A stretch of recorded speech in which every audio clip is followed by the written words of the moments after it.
우리 귀한 강연을 듣도록 하겠습니다. 우리 전형구 목사님 기도해 주시겠습니다. 여호와여, 우리가 알거니와 사람의 길이 자기에게 있지 아니하니 걸음을 지도하니 걷는 자에게 있지 아니하니이다. 하나님이여, 우리의 걸음을 지도하여 주시옵소서.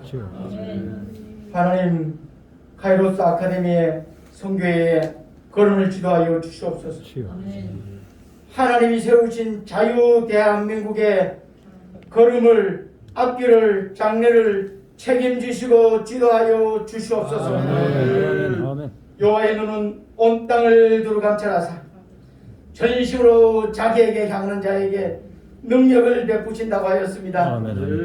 하나님, 지금 이 시간 우리가 하나님 앞에서 애통하는 마음으로 전심으로 하나님의 뜻을 바라며 하나님 앞에 나와 싸우니 지금 이 시간 찾아와 주시고 함께하여 주시고 일하여 주시옵소서.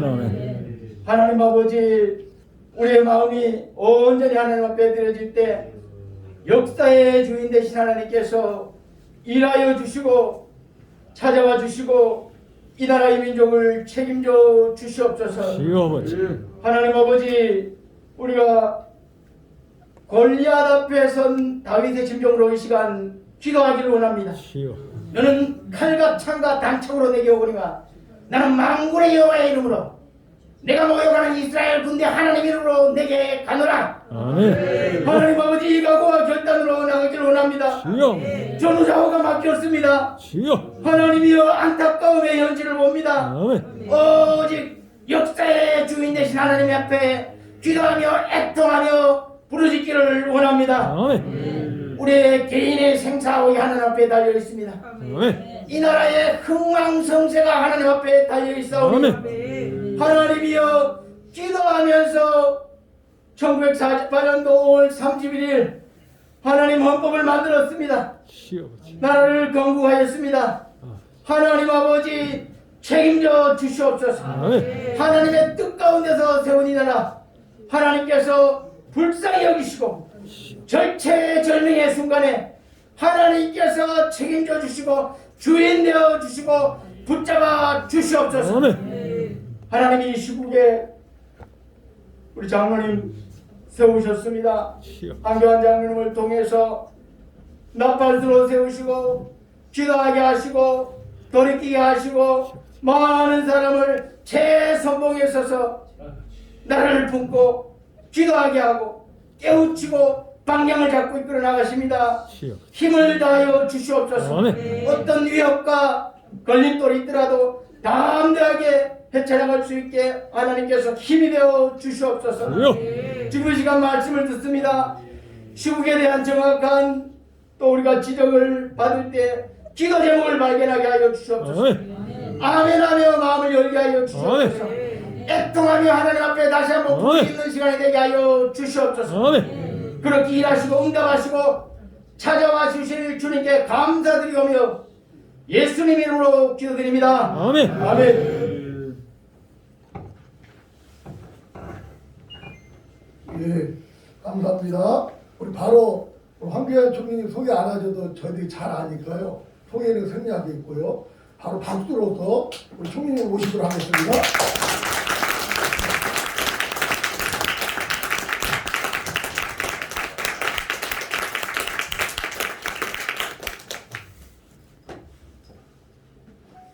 많은 사람들은 저를 금수저라고 해요. 이렇게 보면 금수저 같죠? 근데 이제 저는 피난민 아들입니다. 황해도에서 어머니 아버지 피난 오셨고 사남매 낳고 내려오셨는데 둘을 더 낳아서 6명을 낳았어요.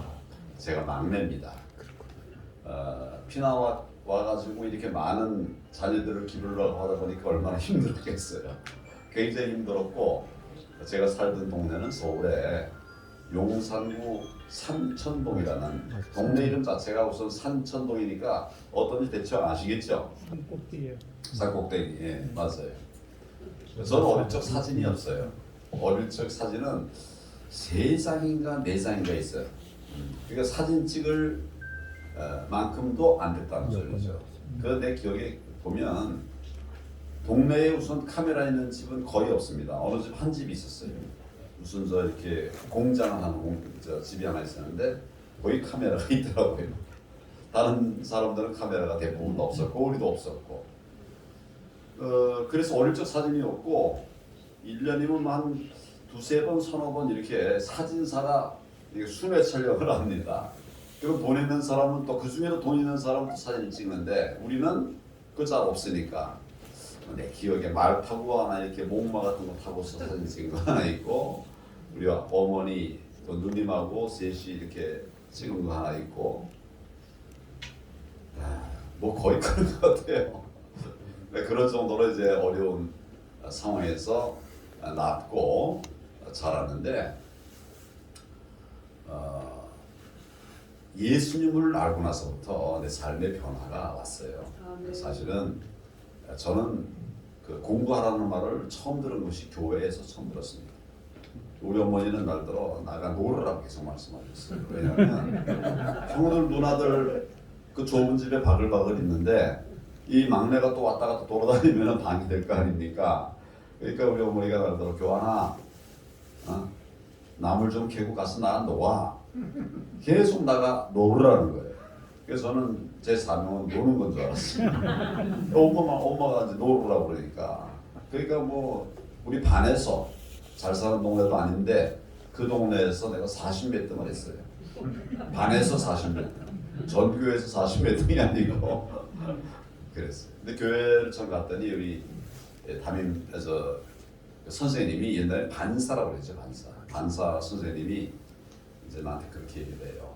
교환아, 예수님도 열심히 믿고 공부도 열심히 해. 그래야 이렇게 어려운 가난한 동네에서 벗어날 수 있다. 그래가지고 제가 정말 신앙생활도 열심히 하고 또 공부도 열심히 했어요. 공부가 열심히 아니라 이제 시작한 거죠. 뭐 맨날 나가 노는 게 내 사명인 줄 알고 있다가 공부를 시작했어요. 그랬더니 제가 3학년 때 이제 교회 처음 갔는데 4학년 그때는 매년 이제 학년 올라갈 때마다 자리를 배치하는데 공부 순서대로 앉혀요. 1등, 6인 2등, 그 차례대로 앉혀요. 아주 비교육적이죠. 저 뒤 꼴등이에요. 제가 저 밑에 있었는데 4학년 올라갈 때 앞자리를 딱 봤어요. 3등을 했어요. 3등. 5학년 때는 몇 등을 했을까요? 1등. 예. 6학년 때는. 예수 믿고 나서 변화가 왔어요. 예수 믿으면 구원도 받지만 우리 삶의 변화도 일어납니다. 지난 이제 토요일 날 인천에 갔었는데 저는 목사님이 이야기를 해요. 우리나라가 50년대 1인당 국민소득이 30불이었다. 1년 동안 30불 갖고 살았다는 거예요. 지금 돈으로 환산하면 얼마입니까? 3만 원이죠. 3만 원. 3만 5천 원. 1년 동안 3만 5천 원으로 살았다는 겁니다. 이거 정말 상상을 못하는 거 아니에요? 지금은 아마 하루에 35만 원 쓰는 사람도 많이 있을 거고 그래요. 하루에 뭐 좀 어려운 사람이라 하더라도 아마 하루에 3만 5천 원 쓸 거예요. 1년 동안 우리가 3만 5천 원 가지고 살아가는 그런 나라였습니다. 정말 옛날 옛적 얘기가 아니고 우리가 60년대 그랬다는 거예요. 50년대 30불, 60년대 60불, 70년대 300불 이랬어요. 70년대라고 하면 70년도에 내 기억에 우리 1인당 국민소득이 259불인가 295불인가 그랬어요. 295불. 그러니까 30만 원 가지고 1년을 사는 거예요. 70년도에. 그랬던 대한민국이 이렇게 정말 단기간 내에 바뀐 것은 왜 바뀌었을까? 우리 나라 땅이 넓어졌습니까? 인구가 많아졌습니까? 갑자기 우리가 똑똑해졌을까요? 아니에요. 저는 아무리 생각해봐도 예수님이 우리나라에 복음이 들어온 이후에 우리나라가 완전히 바뀌었다. 그렇게 생각을 합니다. 저도 예수 믿고 나서 완전히 바뀌었어요. 제가 어릴 적에 같이 살던 이 동네 사람들은 제가 그때의 그 벌거숭이 그 어린애들을 아무도 상상도 못할 거예요.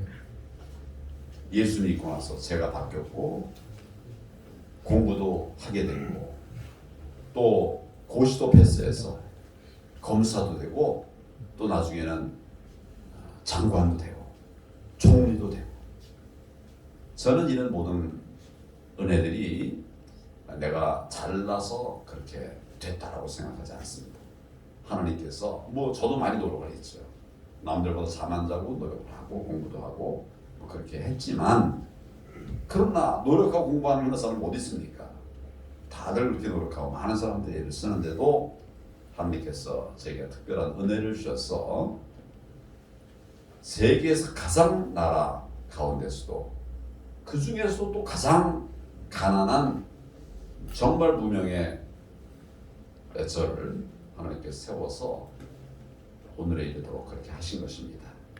저는 예수님 믿고 구원받은 것이 내가 받은 가장 큰 은혜라고 생각해요. 저는 총리가 된 것보다 하나님께 구원받은 게 더 큰 은혜라고 생각을 합니다. 총리가 돼서 이제 끝나고 나면 그 영광은 끝이죠. 그렇지만 그 뒤는 보장이 안 돼요. 그런데 예수 믿고 나면 구원받고 나면 살면 이곳에서 이곳이 천국이고 하나님 믿는 이곳이 천국이고 죽으면 또 다 정말 천국으로 가니까 살아도 은혜요 또 죽어도 은혜다. 이런 마음을 가지고 생활을 합니다. 그랬더니 하나님께서 정말 많은 은혜를 주셨어요. 제가 신학을 한 걸 알고 계신가요? 네, 신학교를 다녔어요. 저는 침례교인이었는데 집이 어렵고 그리고 이제 고시를 통해서 내 앞을 이제 미래를 살아가자 이런 생각을 하고 이제 고시 준비를 했는데 공부를 오래 할 수가 없었어요. 그러니까 옛날에는 고시 공부한다고 10년, 20년 하는 사람들도 있었습니다. 그래서 저는 그렇게 할 수가 없었어요. 왜 그랬을까요? 학비를 댈 수가 없으니까. 아버지 돌아가시고 어머니 이제 혼자 되셨는데 어머니는 뭐 그 직업이라는 걸 가져보신 일이 없는 분이에요. 뭘 먹고 삽니까? 그러니까 내가 어머니한테 돈부터 벌고 그 다음에 대학 가겠다 그랬더니 최초로 어머니한테 야단을 맞았어요. 내가 머리카락을 잘라서라도 팔아서라도 학비를 댈 테니까 가라고. 그래서 제가 이제 대학을 갔단 말이죠. 그래서 가서 이제 고시 준비를 하는데 이거 오래 공부를 할 수가 없잖아요. 그래서 하나님께 제가 서원을 했습니다. 하나님, 제가 이제 고시 도전을 하려고 하는데 오래 할 수가 없습니다. 빨리 해야 되니까 은혜를 주셔서 좀 빨리 합격되게 해 주십시오. 이렇게 기도를 하고 소원을 하고 뭐 저 나름대로 노력을 하고 했지만은 근데 실제로 이렇게 하다 보니까 이게 학기 중에는 공부를 할 수가 없어요. 왜냐하면 그때 우리 교회가 이제 개척교회 막 벗어난 이런 교회였는데 젊은이들이 없었어요. 다 연세 많은 분들이어가지고 저를 이제 그 교회학교 교사로 세우고 또 뭐 교사뿐만 아니라 성장해 가면서 큰 은혜다라고 학생부 만들고 청년부 만들고 방학 때 크리스마스 때는 또 그런 또 크리스마스 준비도 해야 되지 않습니까? 이거 하여튼 거의 저는 학기 중에는 대학 가서도 학기 중에는 교회 일만 했어요. 학교 갔다 온 거 외에는 그냥 학교 갔다 와서 퇴를 뭐라고 학교하고 나면 교회로 가가지고 거기서 이제 또 이것저것 도 하고. 근데 또 웬 애들은 그렇게 많아요. 제가 주일학교 교사였는데 혼자 교사였는데 그때 우리 교회가 요거 한 반 정도 됐어요. 넓이가 9평. 이게 몇 평 됩니까? 목사님 이거 몇 평 되는 공간이에요? 이거 37평. 30. 그렇게 넓나? 한 요거 반 정도 되는 그 공간에 우리 애들이 다 모이면 100명이 모여요. 여러분 9평에 100명 모이는 거 상상이 됩니까? 근데 애들이 막 몰려오는 거예요. 그러니까 제가 또 열심히 안 할 수가 없잖아요. 그래서 뭐 이렇게 찬송가도 매번 또 새 거를 또 갈아줘야지. 옛날에는 이렇게 궤도에다가 두 글씨로 이렇게 써가지고 이제 그 가사만 써가지고 이제 읽는 거거든요. 근데 이게 또 몇 번 하면 또 애들이 질리잖아요. 또 새 노래를 또 해야 하잖아요. 그러니까 뭐 엄청 많고 교회 붙일 거 다 내가 붙이고 무슨 또 애들 이거 계속 같은 말만 하면 안 되니까 저 난 좀 침례교회인데 진흥원에 가가지고 이 융판 이야기가 있어요. 그 융판 갖다 놓고 얘기해 주면 또 애들이 요즘은 보지도 않을 텐데 애들이 그 신기해요. 그러니까 또 뭐 1시간 걸어가서 구해가지고 이거 하고서 3일쯤 뒤에 또 갖다 줘야 돼요. 1시간 갖다 주고. 그게 언제 공부를 하겠습니까? 하나님께 내가 참 고시 합격해야 됩니다. 하나님께 소원하고 그랬는데 공부할 시간은 없어요. 그래서 이제 방학 때 2학년 때 3학년 때 이제 방학 그 2학년 겨울 방학 때는 이제 방학 되면은 내가 교회 양의를 구워. 그때는 이제 학생인 보조교사가 2명이 있었어요. 그래서 방학 때는 얘들 때 맡기고 저 여름성경학교 마치고 나서 내가 이제 고시 저쪽에 산속에 고시촌에 들어가서 공부를 했어요. 그러니까 1달 반 정도, 겨울에는 한 2달 정도 거기 이제 묻혀가지고 공부를 하고 그게 이제 전부였어요. 다른 고시 준비생들에 비하면 공부가 많이 부족했겠죠. 절대 시간이. 그런데 제가 졸업하면서 고시가 됐어요. 안 놀라시네. 내가 졸업하면서 합격하면 대단한 거였어요. 네. 근데 공부가 난 부족하다고 생각했는데 됐어요. 정말 하나님이 은혜죠. 주님이 하셨어요. 근데 문제가 생겼어요. 뭐냐 하니까 저는 이제 검사가 되려고 고시를 한 건데 매년 검사는 70명을 뽑았어요. 그때는 판사 80명, 150명만 뽑혔는데 합격 인원은 적을 때는 20-30명, 제일 많을 때가 120명이었어요. 그러니까 옛날에는 고시만 되면 판사든 검사든 본인이 원하는 대로 갔습니다. 근데 제가 될 때는 갑자기 300명을 뽑았어요. 300. 인관하는 사람 150인데 300명을 뽑으니까 경쟁을 해서 반 안에 들어야 인관을 할 수 있잖아요. 그런 문제가 생긴 거예요. 아마 300명을 뽑았기 때문에 제가 합격됐을지도 모르겠어요. 전에처럼 100명 뽑았으면 안 됐을지도 모르죠. 근데 하여튼 합격이 됐어요. 됐는데 이제 경쟁을 해야 되는 거예요. 그래서 내가 본래 난 침례교회는 우리 그 야간 주간은 대전에 신학교가 있고 또 서울에 야간 신학교가 있었어요. 퇴계로에. 그래서 그때 이제 사법연수 우리 시험 되고 나면 2년 동안 사법연수 과정을 거쳐야 되거든요.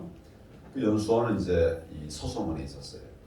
그래서 그 이제 마치고 가서 야간에 신학을 하고 낮에는 연수를 하고 이제 이렇게 할 생각을 하고 서울을 했던 건데 이게 이제 경쟁을 해야 되니까 야간에 신학을 가는 게 정말 힘들다라고 생각을 했어요.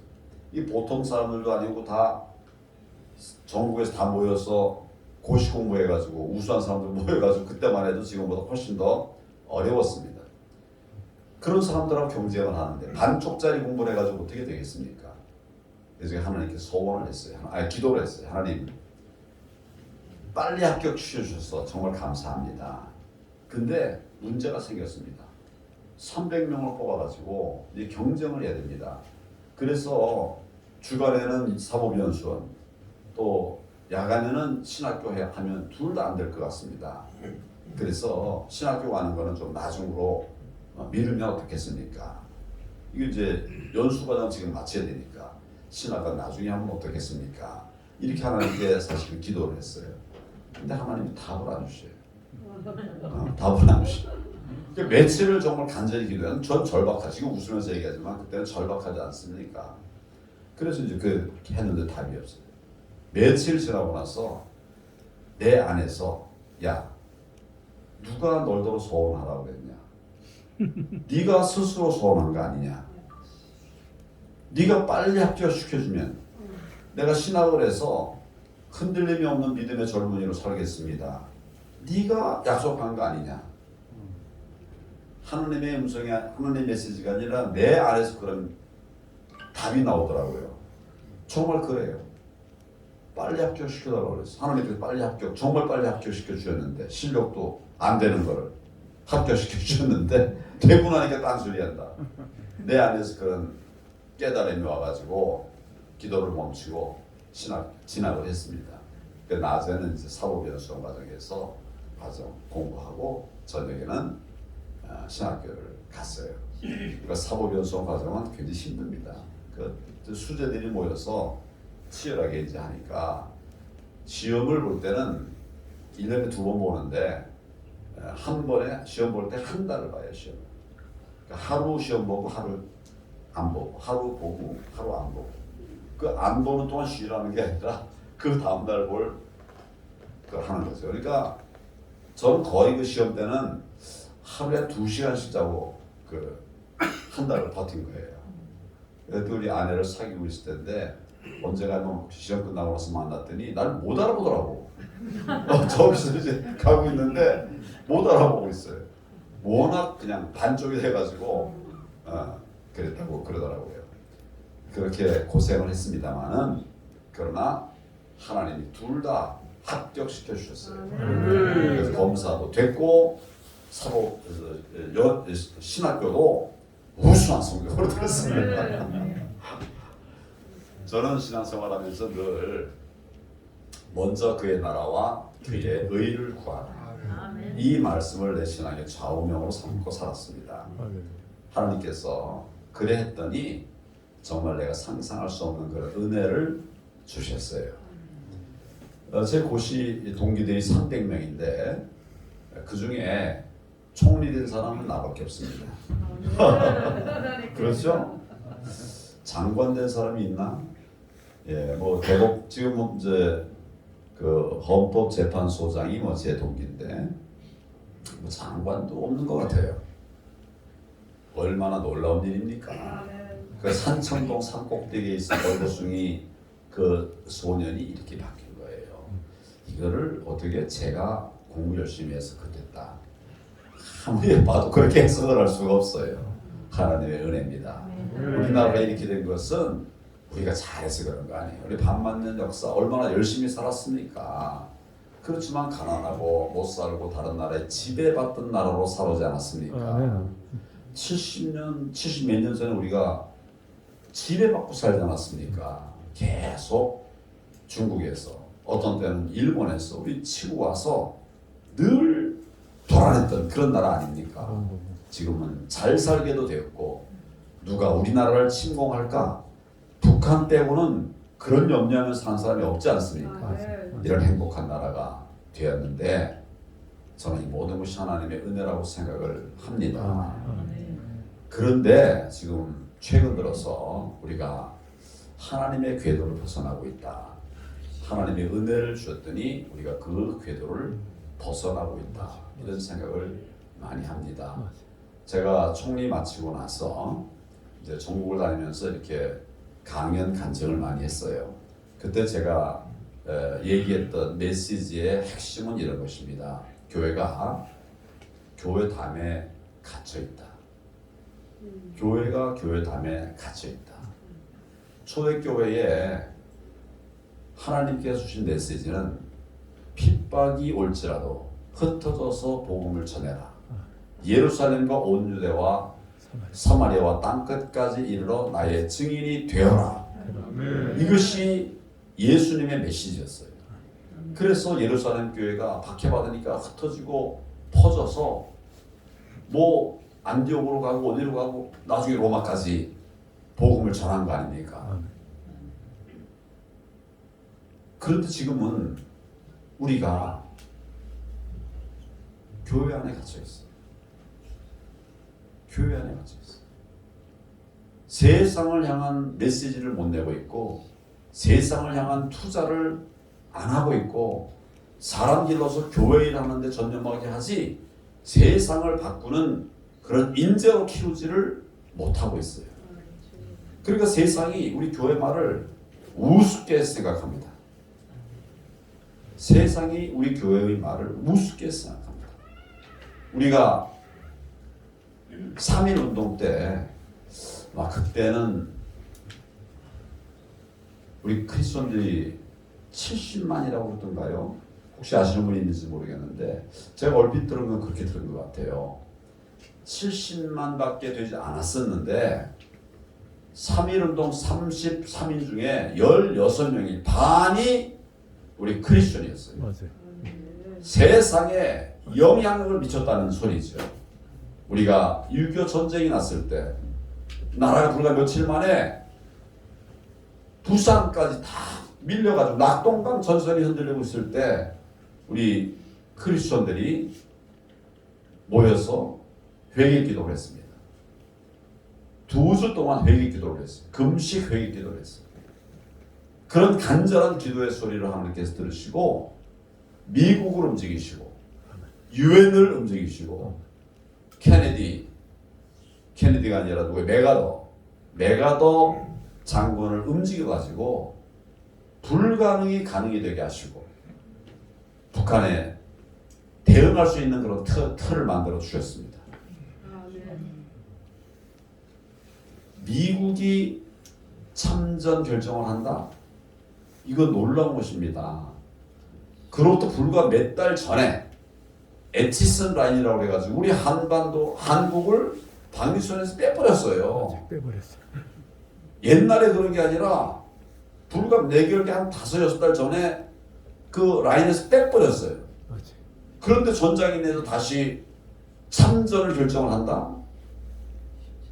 저는 묵상하며 기도하는 가운데 이거는 사람이 아니다. 하나님께서 하셨습니다. 거기에 유엔이 또 참전을 했어요. 소련이라고 하는 나라는 이 5개의 상임이사국이 찬성하지 않으면 결정 못합니다.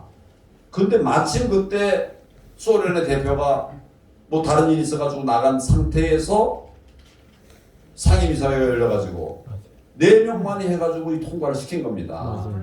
맞아요. 이거 정말 역사에서 없었던 일이에요. 맞아요. 저는 그것도 하나님께서 움직이셨다고 생각했습니다. 인천 상륙작전 성공 확률이 뭐 몇천 분의 1이라고 그랬어요.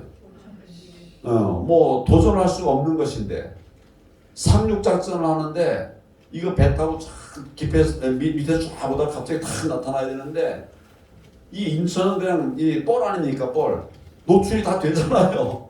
저 멀리서 노출되니까 공격하면 그냥 당할 수밖에 없는 그 성공 확률이 뭐 거의 없다고 하는 그거를 메가더가 그냥 감행을 한 거예요.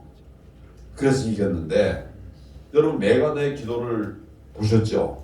메가더의 기도라고 하는 거 정말 믿음이 신실한 분이었어요.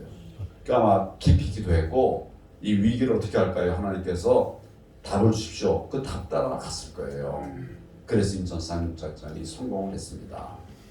하나님께서는 우리나라를 지키셨고 우리나라에 정말 많은 그리스도인들이 하나님 앞에 간절한 기도, 낮은 기도, 봉사하고 섬기는 그런 자세, 순교의 정신 이런 것으로 하나님께서 대한민국을 선택하셔서 제2의 선민의 나라가 되게 하셨다고 생각합니다.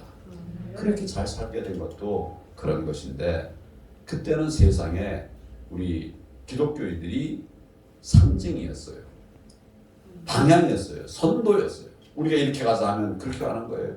교회 학교에서 불렀던 노래들이 학교에서 불려지고 학교에서 불려지는 노래들이 또 동네에서 퍼지고 이런 때가 있었습니다. 그럴 때 우리가 1000만 크리스천들을 만들어냈던 것이에요. 지금은 어떤 분 말씀에 우리 그리스도인들이 500만 또는 600만밖에 안 된다. 그렇게 얘기를 합니다. 모르겠어요. 잘. 정확한 통계는 모르겠지만 그런 말씀을 듣는데 나는 사실은 동의합니다. 동의해요. 우리 교회만 해도 우리 교회 뭐 신앙생활 열심히 한다는 교회예요. 근데 300명 교인인데 요즘은 70명, 80명 모여요. 사실은 코로나 뭐 규제를 한다 하더라도 30%면 100명, 정말 써있더라고. 102명 참석할 수 있다고. 그 다음에 백신 맞고 한 사람들까지 다 하면 뭐 한 200명 모일 수 있는 거 아닌가 싶은데 70명 거예요. 그리고 우리는 코로나 탓해요. 코로나 때문에 이런 거라. 코로나 때문에 이런 거라. 우리가 6.25 전쟁을 기도로 극복해 나갈 때 만약 그때 코로나가 왔었다고 해서 우리가 그 회개 기도를 안 했을까요? 우리 정말 죽기를 각오하고 했을 거예요. 지금 우리가 죽기를 각오하고 예배를 드렸다면 지금 교회가 이렇게 엉망이 되질 않았을 거예요. 코로나 2년 사이에 교회가 10,000개가 문을 닫았답니다. 6만 1,000개 교회 중에 6만 5천 개 교회 중에 10,000개 교회가 문을 닫았다고 그래요. 그러니까 제가 센 거 아니니까 뭐 정확한지 모르겠습니다만은 여러 목사님들이 그렇게 얘기하면서 뭐 통계청에서 그렇게 얘기했다는 말도 하더라고요. 우리가 제대로 신앙생활을 했으면 이게 이렇게 됐겠습니까? 저는 그렇게 생각하지 않습니다. 이제 지금 우리는 회개할 때입니다. 하나님께서 제게 작년 6월달 회개를 시키셨어요. 제가 정치를 계속 할까요 말까요? 이거를 놓고 하나님께 기도를 했는데 하나님 답이 없으셨어요. 그러니까 1년 몇 달 동안을 내가 그 문제를 갖고 계속 기도를 했었는데 1년 한 2개월 지나고 나서 하나님께서 답을 주셨어요. 그 답은 뭐냐면 저는 정치보다는 다른 국정에 더 적합한 것 같습니다. 그러니까 내가 그런 길을 갈 수 있도록 해주십시오. 정치를 시작하게 한 것은 하나님이었기 때문에 그걸 그만둘 때도 하나님의 답을 제가 들어야 됐다고 생각했어요. 그래서 기도했는데 하나님이 답이 없더라고요. 그러다가 1년 2개월 만에 하나님이 답을 주셨는데 그 답이 뭐냐면 회개하라는 거였어요. 회개하라. 저는 신앙생활하면서 회개도 잘 균형 있게 한다고 생각하고 또 실제로 했던 사람이에요. 그런데 하나님께서 그때 내게 1년 2개월 동안 간절히 기도한 질문에 대한 하나님의 간구, 하나님을 향한 간구에 대한 답이 아니라 회개하라는 이런 답이 왔어요.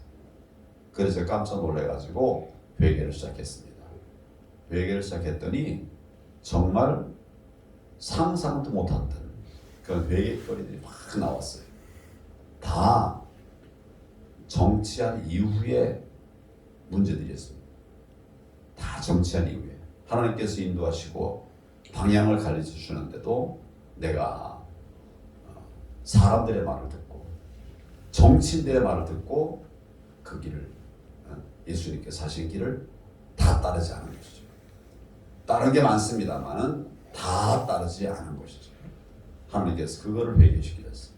뭐 구체적인 얘기를 하자고 하면 시간이 너무 많이 걸릴 테니까 제가 여러 기회에 말씀을 드리거나 아마 들은 분들도 계실 겁니다. 그래서 정말 제가 회개를 시작했더니 상상도 못할 이런 것들이 다 정치하면서 하나님의 방식으로 정치라는 것이 아니라 세상의 방식으로 잘 하는 정치를 해보려고 했던 거예요. 하나님의 방식이 아니라. 많은 분들이 종교 분리 원칙을 얘기합니다. 정치와 종교는 분리되어야 된다. 이것은 저는 반기독교적인 메시지라고 생각합니다. 하나님은 세상은 너희들끼리 잘해라. 나는 내 백성, 교회를 잘 다스리겠다. 이럴까요? 절대 그렇지 않아요. 하나님은 세상을 지배하시는 만군의 주입니다.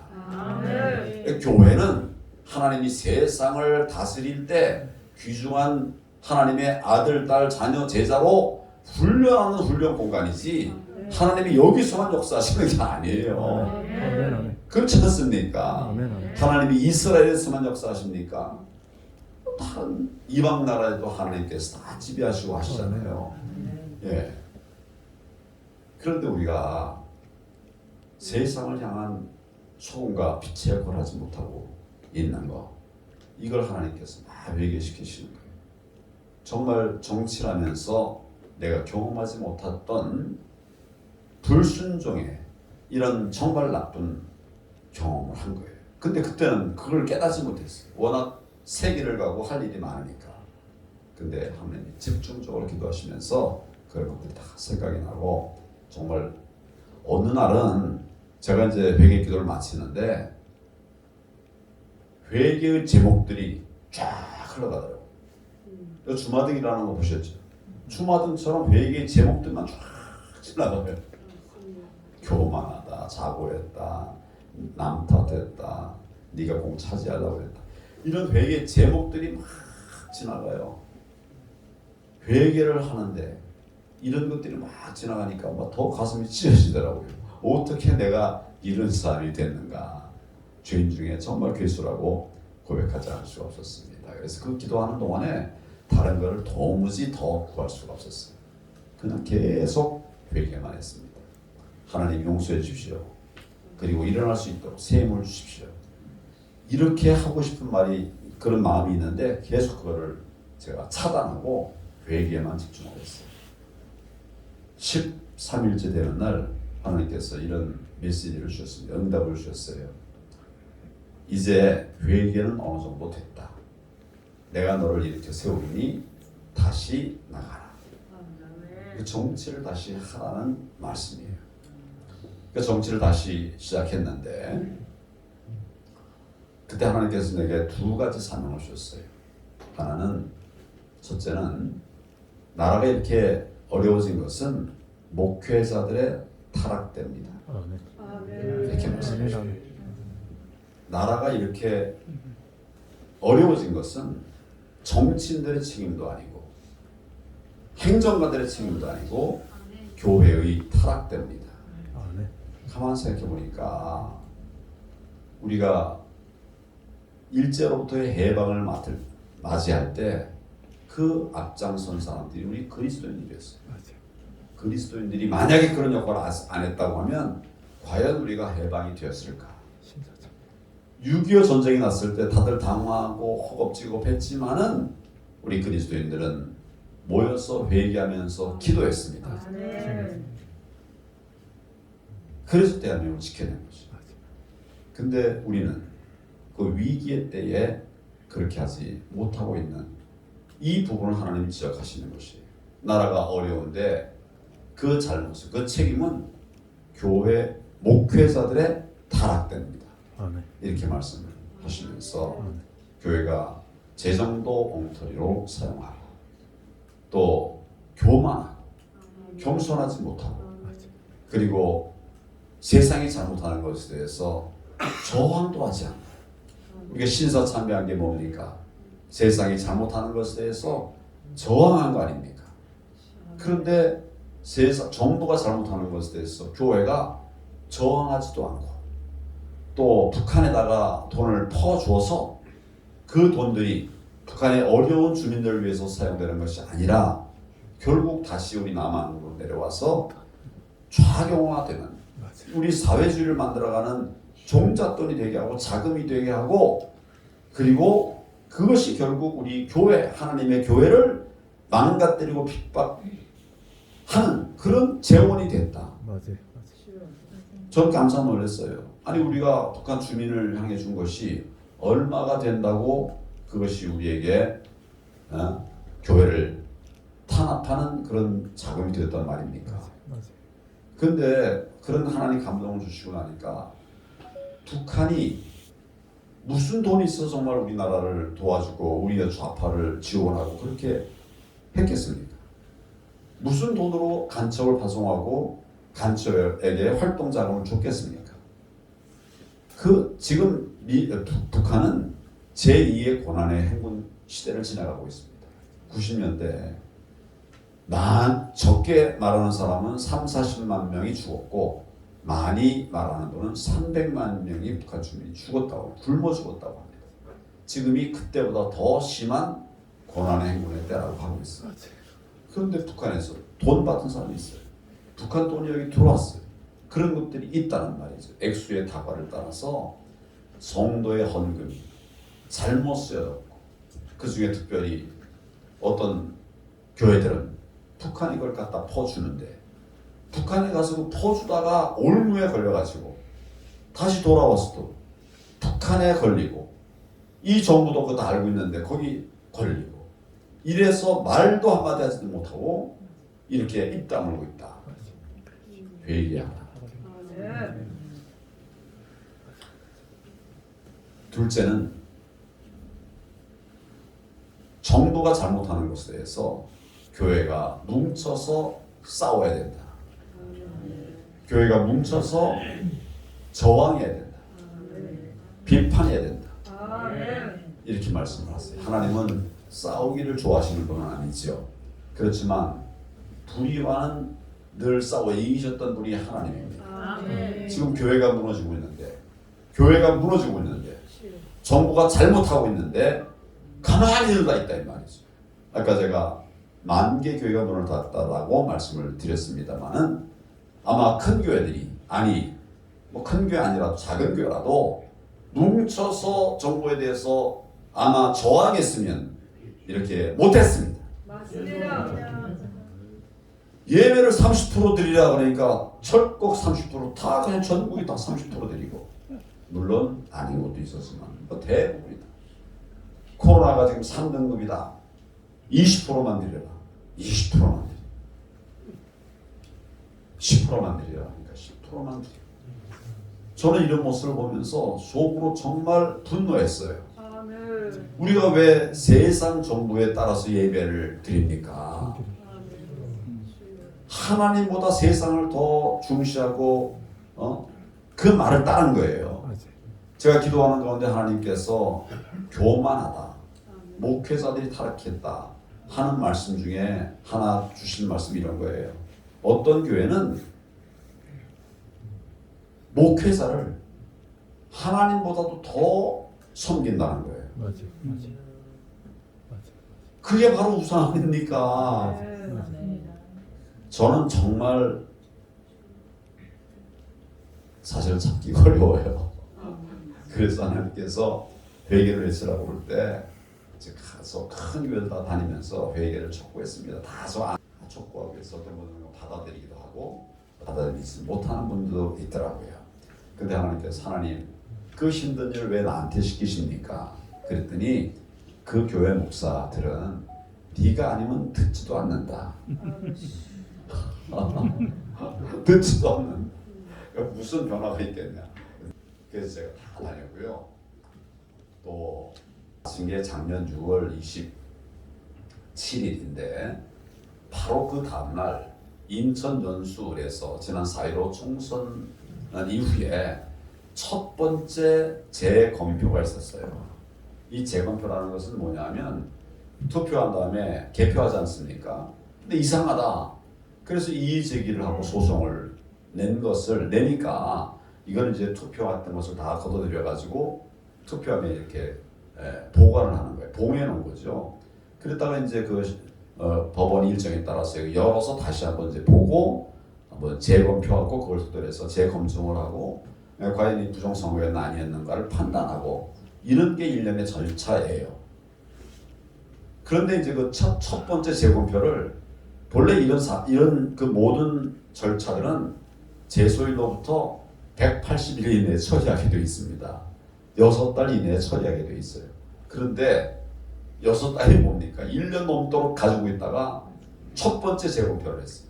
근데 그 재검표 과정에서 보니까 말도 안 되는 부정투표의 증거물들이 쏟아져 나왔어요. 말도 안 되는 부정선거의 증거물들이 쏟아져 나왔어요. 아니 재검표했으면 투표한 다음에 개표한 다음에 재검표하는 거니까 유권자가 투표한 종이들이 투표지들이 재검표 과정에서 나와야 되는 거 아닙니까? 그렇죠? 그 재검표 과정에서는 유권자들이 투표한 그 투표용지가 나와야 되는 거죠. 근데 도저히 유권자가 투표했다고 볼 수 없는 이런 투표용지들이 막 나온 거예요. 여러분 투표하면서 위는 하얗고 밑에는 파란 이런 투표용지를 받았다면 그걸로 투표했을까요? 안 하죠.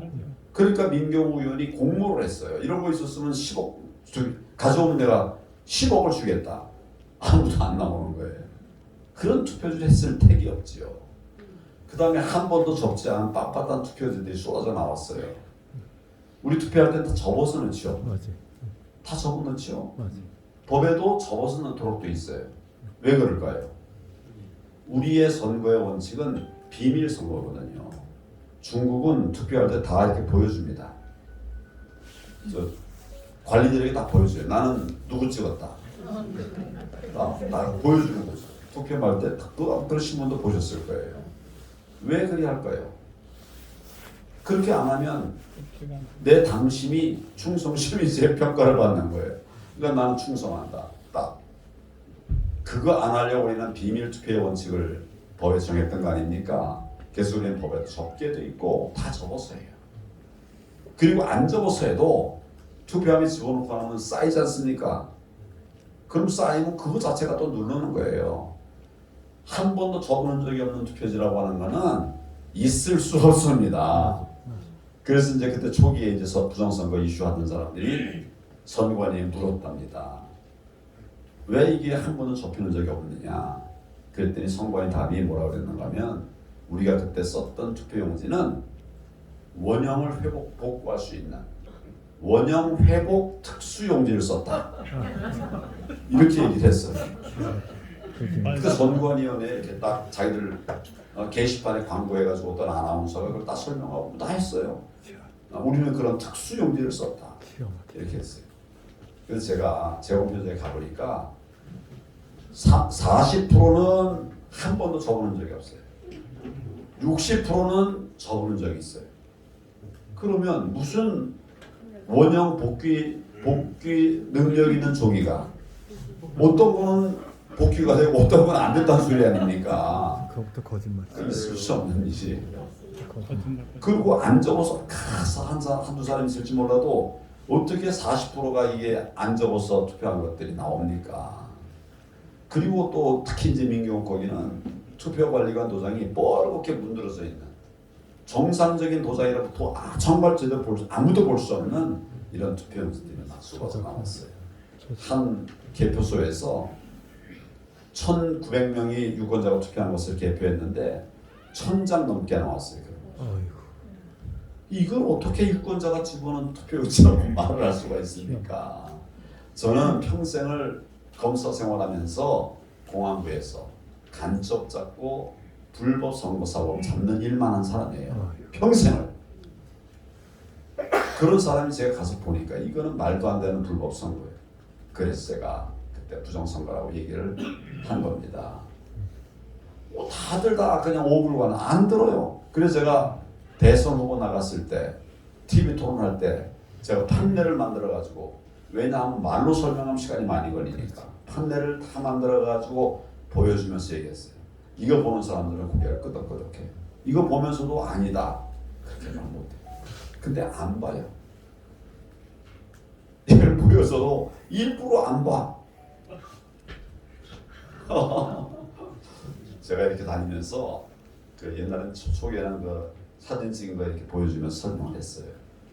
제 얘기가 끝나기 전에 부정선거했네요. 이렇게들 고백을 하더라고요. 그래서 지금 얼마 전에 이제 우리 국민의힘 여론조사를 내부조사를 했는데 그때 부정선거에 사회로는 부정선거였다. 부정선거가 아니다라고 말하는 사람은 10몇 프로밖에 안 되고 부정선거였다는 사람은 뭐 70몇 프로가 됐다고 그래요. 밑에서는 그런데 위에서는 그래도 부정선거는 없었다는 거예요. 거짓말. 없었으면 좋지요. 그럼 왜 이러고 다니겠어요, 제가? 우리나라 최고 전문가라는 사람이 왜 하나님께서 저한테 이거 부정선거라고 가서 외치라고 말씀하셨어요. 왜 그런가 하면 만약에 부정선거 한 번 더 이루어지면 우리나라는 공산국가입니다. 지금도 70%가 있어요. 겉으로만 민주주의 국가지 우리나라가 무슨 민주주의 국가입니까 지금 이게? 무슨 자유가 있습니까? 예배의 자유도 없는데 어디 다닐 자유도 없잖아요. 백신을 코로나를 핑계로 해가지고 그냥 다 그냥 꽁꽁 뭉쳐가지고 집회도 못하게 하고 예배도 못 드리게 하고 가족 만나지도 못하게 하고. 저는 뭐 무슨 어쩌고 해가지고 북한에서 했던 거는 봤지만 가족도 못 만나는 이런 그런 때는 나는 정말 우리 어려울 때도 경험해보지 못했어요. 어느 날은 우리 아들이 내 자녀가 남매입니다. 남매 둘 각자 아들이 또 둘씩 낳았어요. 그래가지고 이제 뭐 또 이렇게 우리 집에 올라오고 하면 4명이 오잖아요. 저까지 하면 우리까지 하면 6이잖아요. 근데 직계는 뭐 몇 명까지 다 이렇게 돼 있어요. 그러니까 우리 며느리는 못 오는 거예요. 실제 그랬어, 실제. 야, 이런 참. 기가 막히게 분석까지. 그래서 제가 그걸 어겼습니다.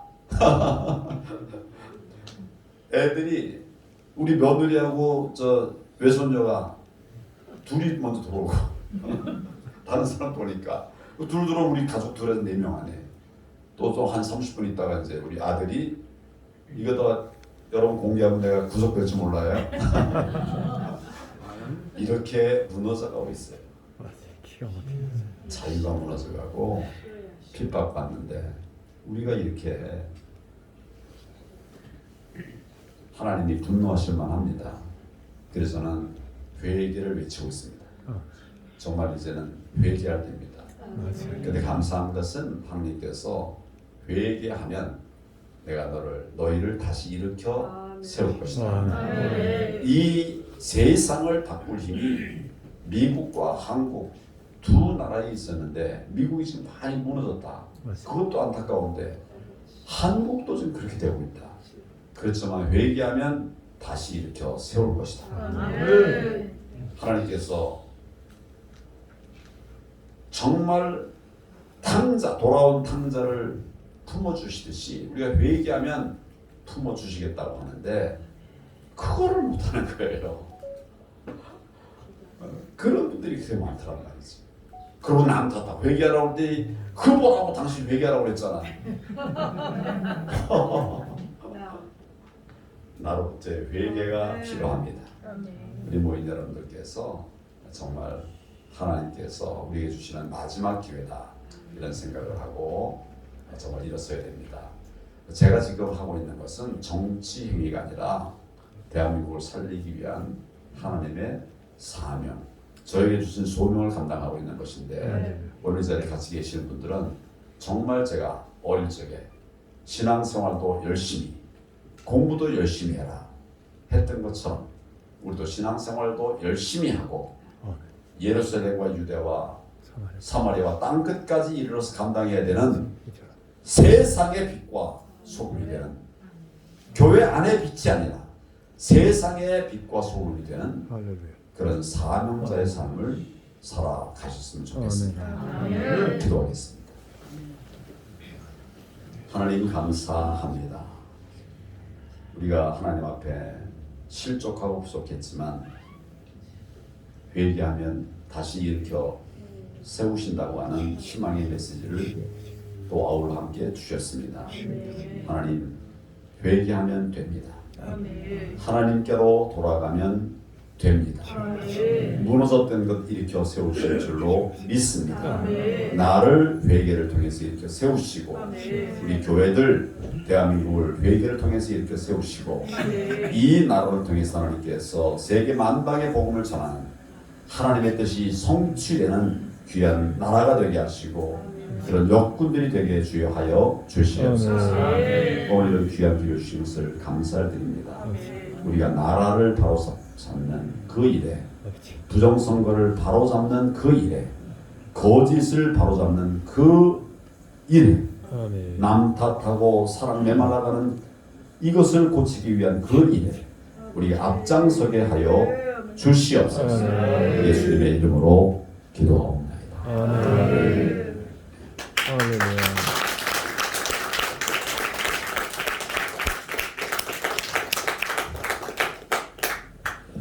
예, 감사합니다. 큰 은혜가 되셨죠? 아멘. 예, 우리 총리님께서 바로 올라가셔야 되는데 우리 한번 황교안 총리님을 위해 기도하겠습니다. 한국교회를 깨우고 목회자에게 도전을 주시는 그런 일이 정말 적합한 분위기 때문에 하나님이 이렇게 사용하시고 있다고 봅니다. 이 나라에 지금 이런 어려움은 교회로부터 왔다고 보는데 그 책임은 목회자의 죄악이 크다고 봅니다. 우리 목사님들이 정말 주 앞에 자복하고 회개하여서 이 나라 구하는 일에 그런 재물들이 되어지게 해주시고 여기에 우리 황 대표님을 하나님 쓰시는데 감동케 해주시고 성령 충만함을 주시고 우리 3월 9일 이 부정선거를 막아내서 성공적인 정권 교체가 이루어질 수 있도록 우리 황 대표님을 더욱 강건하게 하여 주시고 우리 교회들이 또한 이 일에 회개하는 심령으로 앞장서서 하나님 기뻐하는 그런 정권 교체가 이루어지는 3월 9일이 되어질 수 있도록 우리 부정선거가 사라지고 의의 승리가 선포될 수 있는 그런 3월 9일이 될 수 있도록 우리 주의 이름 한 번 부르고 합심해서 기도하겠습니다.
역사의 주관자가 되시고 우리의 기도를 들으사 성공적인 정권 교체를 이루시고 우리 황교안 총무님을 통해서 영광 받으시고 우리가 함께 하시는 우리 주가 되시는 예수 그리스도 이름으로 기도하옵나이다. 아멘.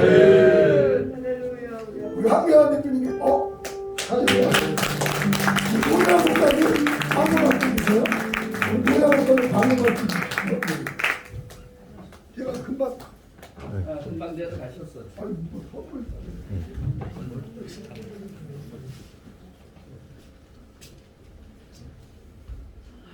안녕하십니까, 노회환 목사입니다. 얼굴이 많이 흔들떠 계십니다. 나라가 너무 어수선하니까 정말 본연의 자리에서 1등 하셔야 할 분들이 이렇게 모이게 됩니다. 그러나 우리가 살기 위해서 누구를 위해서가 아니라 내가 살기 위해서 우리는 애국자가 되고 운동이 돼야 됩니다. 누구를 위한 것이 아니라 우리 자신을 위하고 내 가족을 위하고 내 후손을 위해서 이 대한민국을 지켜야 될 것입니다.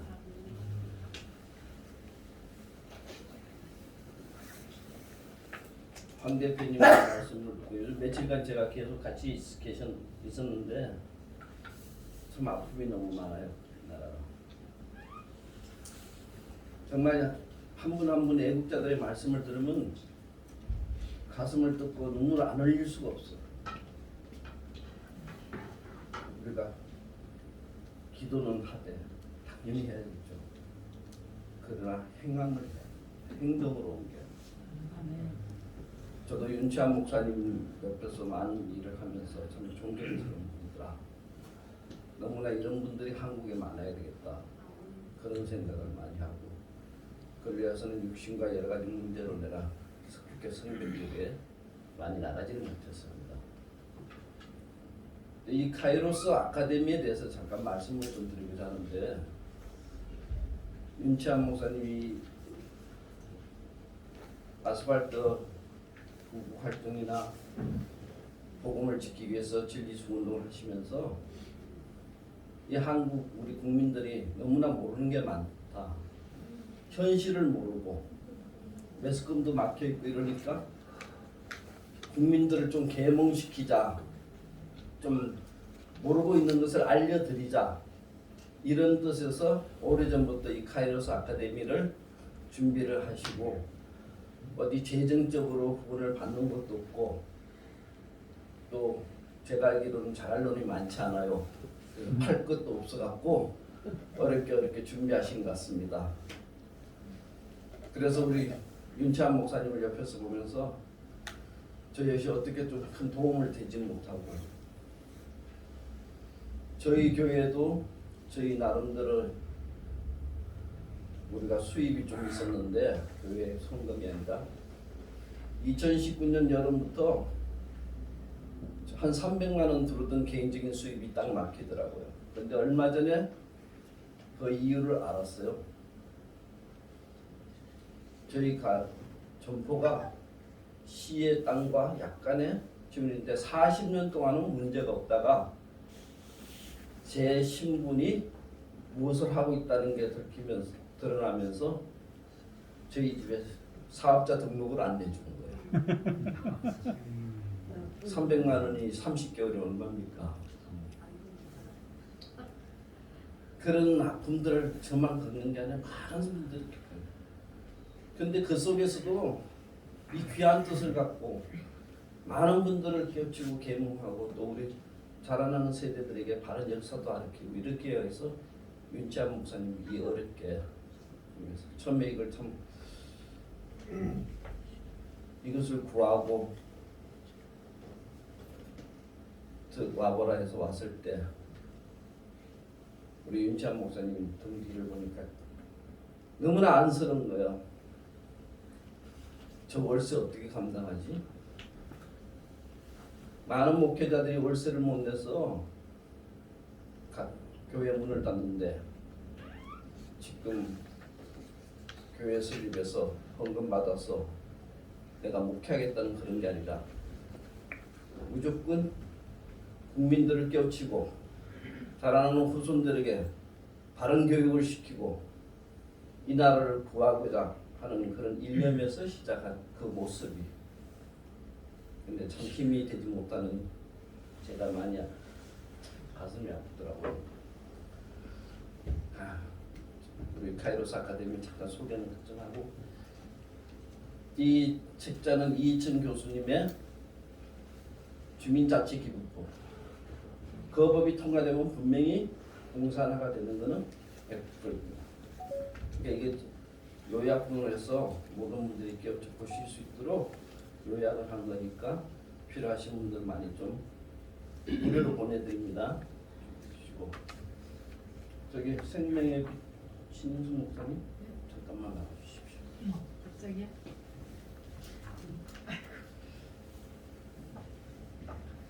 정장관리 이거 좀 한 번씩만.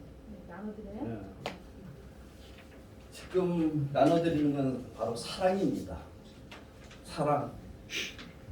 예수 그리스도께서 언제나 갖고 계시는 하나님이 언제나 제일 앞세우시는 사랑. 그 사랑의 주입니다. 이 사랑은 이 대한민국을 구하고 우리의 후손들에게 안전한 나라를 물려줄 수 있는 그런 걸음이 될 것입니다. 같이 좀 나눠주시면 조금 빠르겠죠?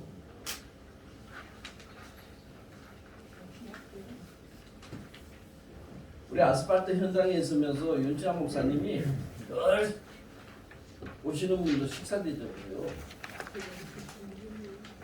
그래서 저는 잘하는 게 엄청 많은 줄 알았어요. 팔아도 계속 팔듯이 나오는 줄 알았더니 그렇지 않더라고요. 오늘 또 가실 때 선물 좀 받아가십시오. 우리 윤찬 목사님도 준비를 하신 것 같은데.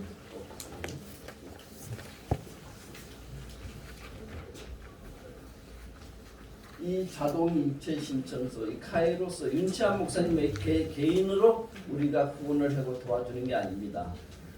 여기에 함께 동참해 주시면은 우리는 강의실을 준비 안 하고도 우리의 국민들을 계몽시키고 후손들을 가르치는 그 길에 동참하고 함께하는 것입니다. 1,000원이든 2,000원이든 5,000원이든 꼭 대한민국을 사랑하는 마음으로 대한민국에 사랑을 보여주십시오.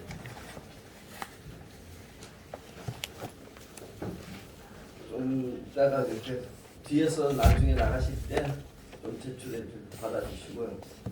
너무 감사합니다. 부산서 오신 전 목사님 오래간만에 봤어요. 반갑습니다.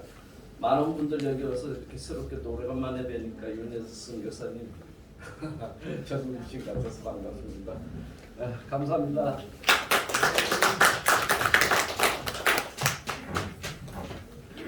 네, 우리 노현 목사님 대신 광고만 주셨죠. 감사드립니다. 이제 마무리하도록 하겠습니다. 저희 1490 목회자연합이 현장 중심으로 이렇게 지금까지 뛰어오고 있는데 지금 3월 9일 예선을 앞두고 우리가 압도적인 그 결집된 모습을 보이지 않으면 이 문재인과 이재명은 어떠한 지도를 하더라도 정권을 유지하려고 합니다. 그럼 우리가 압도적인 지지를 받는 게 뭐냐? 그 윤석열과 우리 안철수 단일화를 이뤄내는 겁니다. 어제도 이영환 목사님이랑 국민힘당에 가서 몇 분이 단일화 촉구를 외쳤는데 이게 2주간입니다. 이번 주랑 다음 주 정도 그러니까 매일 우리 국민힘당에서 단일화 촉구를 외쳐야 될 것 같습니다. 어제 가보니까 너무나 썰렁해요. 이런 악조한 그 위기 앞에 있는데도 다른 데도 나름대로 역할을 하시지만은 지금 가장 큰 이슈는 이 단일화를 이루어야지 부정선거를 막아낼 수가 있습니다. 저것들은 부정선거가 이미 진행되고 있고 행동하고 있는 걸 우리가 알고 있지 않습니까? 그런데 이런 불이함을 막아낼 수 있는 최선 지금 상황은 윤석열과 안철수 단일화를 이뤄내는 그 작은 역할을 우리가 해야 됩니다. 그래서 우리 국회의사당 앞에서 1년 8개월을 저희 일사가구가 거기서 국회 성벽 기도를 하고 있습니다. 많은 교회를 기관을 또 많은 분들을 깨우면서 큰 일도 많이 했지만은 드러나지 않게끔 지금까지 하나님이 인도해 오셨는데 우리 이영 목사님과 또 손발이 맞아서 이 국민의힘당 앞에서 단일화 촉구를 지금 하고 있습니다. 저도 몸이 지금 아직 컨디션이 안 좋지만은 오늘 오신 분들은 11시까지 국회의사당 앞으로 오셔서 그것을 우리 1시간 정도 국회 성벽기도를 하고 바로 점심때 많은 사람이 오고 가니까 국민힘당에서 우리가 한 1시간이라도 더 외쳐야 됩니다. 이게 하나님의 응답으로 이 나라가 회복될 줄 믿습니다. 여러 가지 중요한 일들이 많이 있을 겁니다. 그러나 이 단일화 조건은 이제 길게는 다음 주밖에 없거든요. 이번 주나 목금 다음 주 올라와서 이렇게 없습니다. 그래서 모든 걸 뒤로 좀 미루시고 주의 영광을 위해서 우리 아까 황 대표님 말씀한 대로 그 70만 몇 개 되지 않는 기독교인도 일제 때에 그 33인 가운데 16명이 기독교인이 있다고 해요. 그런 영향력을 우리가 보일 때 하나님 은시셔서 이 나라를 구해주리라 믿습니다. 그래서 내일 목요일이죠. 11시 우리 전철 타고 오세요. 전철로 오셔서 국회의사당에 1번 출구로 오셔서 우리 건너편에 국회 성벽기도를 1시간 하고 바로 우리가 국회 국민의힘당에 몰려가서 거기서 이준석 끌어내는 그 외침과 아울러서 윤석열 그 현수막이 크게 붙어있어요. 국민입니다. 그럼 바로 옆에 안철수 현수막이 붙어있더라고요. 야, 그 하나가 우리나라 운명을 바꾸는 거예요. 그 우리들이라도 해야 돼. 그래서 오늘 오신 분들은 다음 주까지 꼭 같이 한번 합시다. 식사는 각자 하시고. 그래서 우리가 1시간이라도 국민힘당을 외치면 우리 하나님이 도와주셔서 승리의 정권교체를 우리가 선물로 주실 줄 믿습니다. 아멘. 그냥 3분만 기도하고 마치겠는데 기도 제목을 말씀드립니다. 첫째, 자유대한민국이 굳건하게 세워지도록 기도해 주세요. 두 번째, 주님의 말에 합당한 대통령이 세워지게 하여 주옵소서. 세 번째, 부정선거 없는 깨끗한 선거가 되어지게 하여 주시옵소서. 네 번째, 중국 우한 바이러스 각종 전염병이 속히 소멸되게 하여 주옵소서. 다섯 번째, 정치방역 백신 강제 접종 중단, 백신 부작용이 사라지게 하여 주시옵소서. 여섯 번째, 신앙, 양심, 표현의 자유를 제약하는 차별금지법이 개정되지 않게 하여 주시옵소서.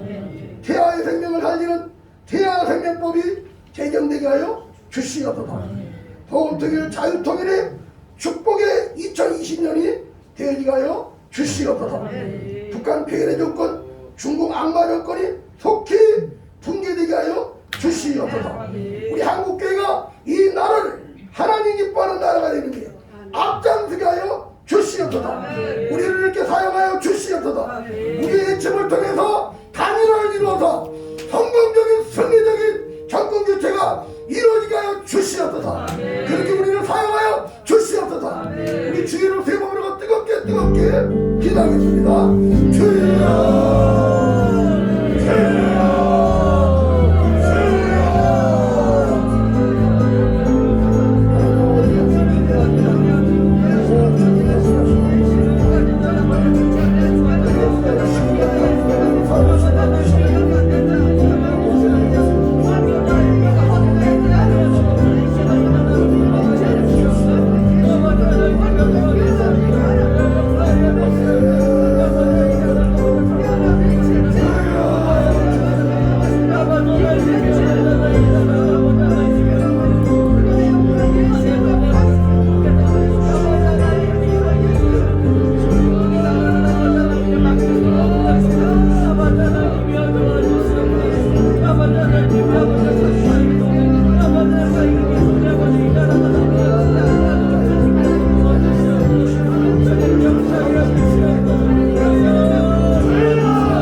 교회 머리가 되신 우리 대한민국의 영원한 통치자가 되신 예수님의 이름으로 기도하옵나이다. 아멘. 우리 하나님의 영광과 감사를 드립니다. 오늘 이 시간에 이영하 목사님 나오셔서 우리 축도로 우리 황교안 총리님 표창 우리 신앙가정과 시국강연 시간을 마치도록 하겠습니다. 이영하 목사님 축도해 주시겠습니다. 지금은 교회의 머리가 되시고 주인이 되시는 예수 그리스도의 크신 은혜와 하나님 아버지의 극진하신 사랑하심과 성령님의 감동 감화교통 인도 위로 내주하심이 오늘 귀한 카이로스 아카데미 집회위에 집회를 위하여 참여한 우리 모든 애국자 여러분들 그 가정과 직장과 사업장 사역의 현장 위에와 오늘도 나라를 위해서 주님의 나라를 위해서 애쓰는 모든 애국 시민들 위해 지금부터 영원토록 함께 있을지어다. 아멘.